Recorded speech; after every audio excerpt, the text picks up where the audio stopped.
Chapter 37. We start this one off soaking up some sun. Unlike everybody on the East Coast, Roy and Coco are doing some certified Rayquaza training, but oof, might as well be episode 4. And in order to protect their eyes, Murdoch gives them some sunglasses. God, I miss you, Squirtle. And the sunglasses are fabulous, man. They are totally flexing in them. And from outside the ship, they hear some commotion, so Freed and Captain Pikachu decide to go investigate. They run into this man that Freed seems familiar with because the guy just seems to know everyone, and it looks like they're doing some excavation, but this construction's got some obstructions. So they venture inside the cave to try and find the cause of all this, when a Sandile appears and starts really antagonizing Coco. I think the Sandile thought they were playing, but I don't think Coco saw it the same way. While Roy and Coco were distracted by all this, the floor starts caving in on them.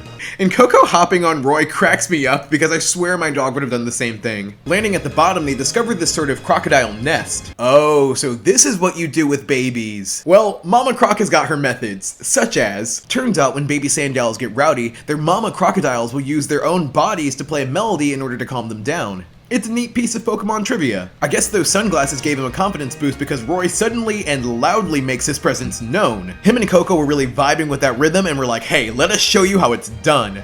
And say what you will about Freed and Cap, but Pikachu purposely sinking them into the ground was just a peak moment.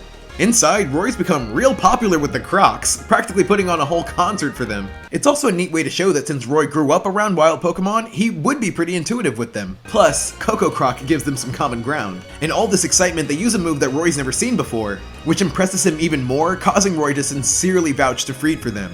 As the ceiling rumbles above them for the last time, the Sand Crocs decide to defend their territory. The excavationists treat them like pests and really try to dispose of the Crocs, which sets off the bigger pals and causes them to wreak havoc. At least Coco can help but Coco doesn't give in. In fact, I really liked how they used this cheerful song to create a really desperate situation. I mean, Coco is giving it his all out there. They plead with the Sand Crocodiles to stop the destruction until Coco practically drops. And Roy's encouragement empowers Fuecoco to learn Charming Voice. Now, if only Spriggy can learn more than Leafage, we are set.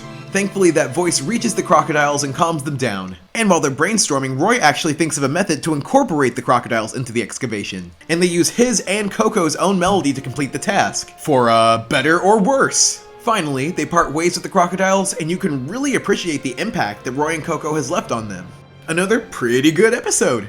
Pokemon is no stranger to these environmental messages, but I mean, I hear them. Encroaching on wild animal territory does lead to problems. But mostly, I just like how this episode shows off what Roy and Coco do best. Roy's intuition with Pokemon, the sick beats that him and Coco create, and how they just overall complement and strengthen each other. And it's sweet too how this new adopted rhythm has made this group of crocodiles unique. And it's just always cool to see the effect on the wider world that the Voltacklers have as they embark on this mission. I'd give this one a B.